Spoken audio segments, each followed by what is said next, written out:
الحمد لله نحمده ونصلي على رسوله الكريم اما بعد فاعوذ بالله من الشيطان الرجيم بسم الله الرحمن الرحيم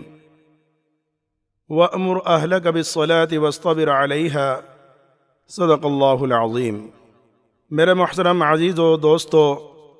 آج میں آپ کے سامنے قرآن حدیث کی روشنی کے اندر بے نمازی کا انجام بیان کرنا چاہتا ہوں۔ حقیقت بات تو یہ ہے کہ کون شخص ایسا ہے کہ جس کے سامنے بے نمازی کا انجام نہ آیا ہو، کیونکہ اسلام کو آئے ہوئے ہی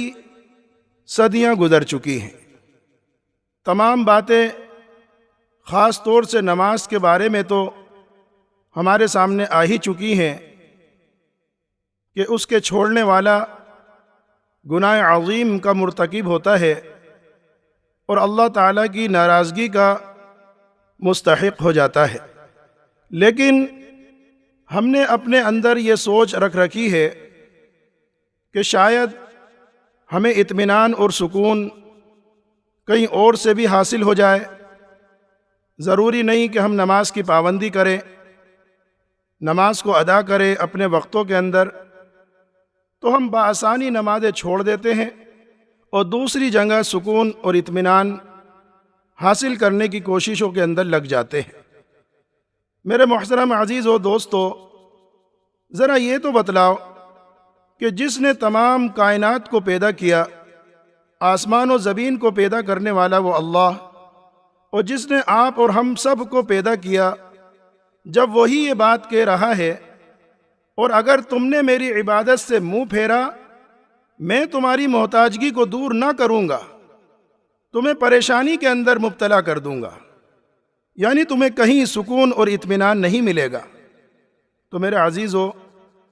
ذرا فیصلہ تو کرو کہ ہم نماز کو چھوڑ کر کس طریقے سے اطمینان اور سکون حاصل کر سکتے ہیں۔ ترمذی اور ابن ماجہ کے اندر روایت ہے، ابو ہریرہ رضی اللہ تعالی عنہ کی، فرماتے ہیں کہ رسول اللہ صلی اللہ علیہ وسلم نے ارشاد فرمایا کہ اللہ ارشاد فرماتا ہے کہ اے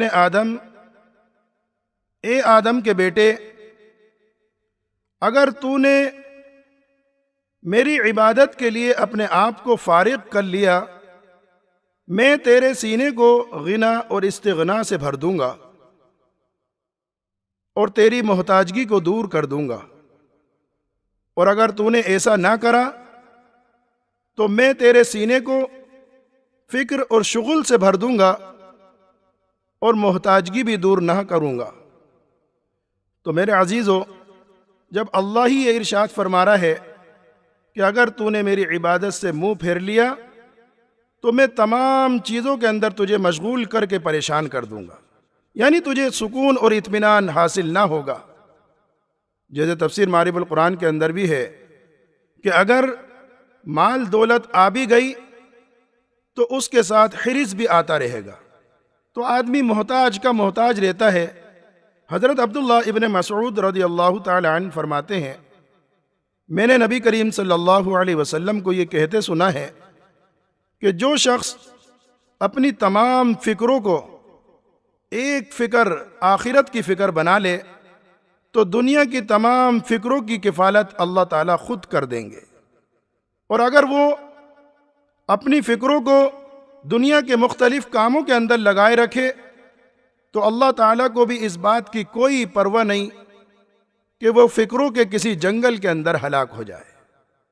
تو میرے محترم، کیا ہمارا آخرت کا یقین کمزور ہے؟ کیونکہ یہ بات بھی حقیقت ہے کہ اگر آخرت کا یقین کمزور ہو تو اعمال کے اندر خود بخود کمزوری آ جاتی ہے،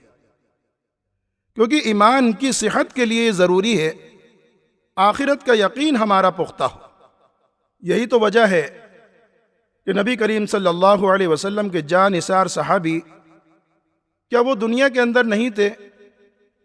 ان کو تمام کاموں نے کیا نہیں گھیر رکھا تھا؟ حضرت فاروق اعظم رضی اللہ تعالی عنہ بادشاہ تھے اپنے وقت کے، حکومت کی ذمہ داری ان کے سپرد تھی، انہوں نے فرمان جاری کرا تمام عمال حکومت کو کہ تمہارے سب کاموں سے زیادہ اہم کام میرے نزدیک نماز ہے۔ تو میرے محترم کہ حضرت فاروق اعظم نہیں جانتے تھے کہ حکومت کے کام کتنے بڑے ہوتے ہیں، تو ہمیں کون سے کاموں نے ایسا مشغول کر دیا جو کام ہماری نمازیں چھٹا دیتے ہیں۔ عروہ بن زبیر جب کسی وزراء اور سلاطین کو دیکھتے، ان کی نظر ان کی مال دولت کے اوپر جاتی، تو گھر میں آتے اپنے گھر والوں کو نماز کا حکم کرتے اور قرآن کریم کی آیت پڑھ کے سناتے، وَأْمُرْ أَهْلَكَ بِالصَّلَاةِ وَاصْطَبِرْ عَلَيْهَا۔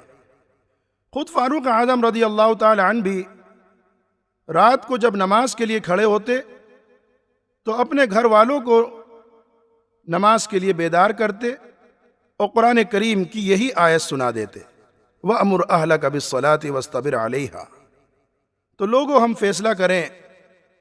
کہ یہ لوگ بھی تو تھے جن کو اللہ تعالیٰ نے حکومتیں دے رکھی تھی، حکومت کے کام کی ذمہ داری ان کے سپرد تھی، لیکن اس کے باوجود نماز کو ان لوگوں نے سب سے اہم سمجھ رکھا تھا۔ اللہ تعالیٰ ہم سب کو صحیح سمجھ کی توفیق عطا فرمائے۔ وآخر دعوانا ان الحمد للہ رب العالمین۔ دوستو، اگرچہ آپ نے ہمارے اس چینل کو ابھی تک سبسکرائب نہیں کیا تو ویڈیو کے نیچے سبسکرائب کا ریڈ بٹن کلک کر کے ہمارے چینل کو سبسکرائب کریں، اور ہاں، ساتھ ہی بیل آئیکن کو ضرور دبائیں تاکہ ہماری آنے والی ویڈیوز آپ تک پہنچتی رہیں۔ شکریہ۔